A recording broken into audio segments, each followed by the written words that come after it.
Costco has just about everything you could ever want, including some of the biggest packs of fresh steaks you've ever had the opportunity to snatch up. While some find it too big a hit to the wallet to bulk buy prime cuts of pricey beef, even at warehouse prices, there's another factor to consider that may keep you steering clear of the meat aisle at Costco altogether. They mechanically tenderize almost all of their steaks, according to Chowhound. This actually doesn't sound like a bad idea in theory. Mechanically tenderized meat, also known as blade tenderized meat, just means that the meat has gone through a machine that punctures it with small needles or tiny, sharp blades, according to Cooks Illustrated. This helps break up the connective tissues and muscle fibers and renders the meat far more tender, juicy, and once prepared, delicious. Sounds good, right? The problem is that this process has the potential to drive bacteria, including disease-causing baddies like E. coli, deep within the steak's interior, where it can be more of a challenge to reach the proper temperature to cook up to a safe heat. The USDA, who in 2016 developed a rule requiring manufacturers to properly label meat that has been tenderized in this fashion, says that it's vital to cook blade tenderized meat to at least 145 degrees to ensure that any potential bacterial contamination is eliminated. This isn't just a simple warning without cause either. The Centers for Disease Control and Prevention tracks outbreaks of foodborne illnesses, including a multi-state E. coli outbreak that took place in 2009 and sickened 21 people.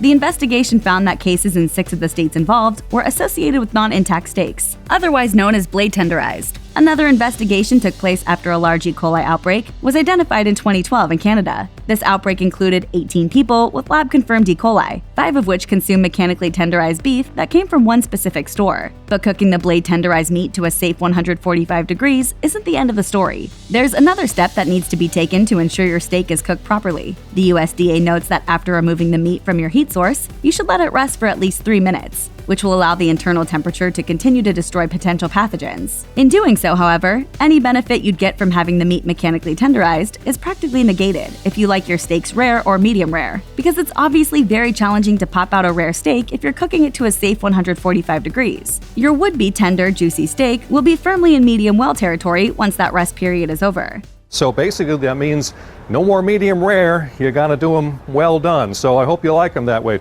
While the fact that the steaks are blade tenderized should give you pause when deciding whether to buy your hunks of steak from Costco or not, there are other factors to consider before plunking down cash. As Chowhound outlines, it isn't very clear where most of the meat from Costco comes from, especially as far as how the beef was raised before it became, well, beef. Most outlets that source their beef from recognized high-profile sources tend to advertise it. The fact that Costco is silent about their meat source could be a red flag. There are other disadvantages too. Unless you're planning a big cookout, it's possible you won't be able to use all that meat at once, and you'll need to store it. Freezing is the best option, but just throwing it into your freezer could leave you with a less than desirable steak when you thaw it out and cook it, since frozen then defrosted meat tends to experience a texture change. All that said, Costco does everyone a favor and labels their tenderized meat, but it might just be a better idea to skip their steaks altogether and opt for those that aren't mechanically tenderized if you prefer a less cooked ribeye. After all, catching E. coli from undercooked meat might be rare, but preventing it with a little extra cooking is a job well done.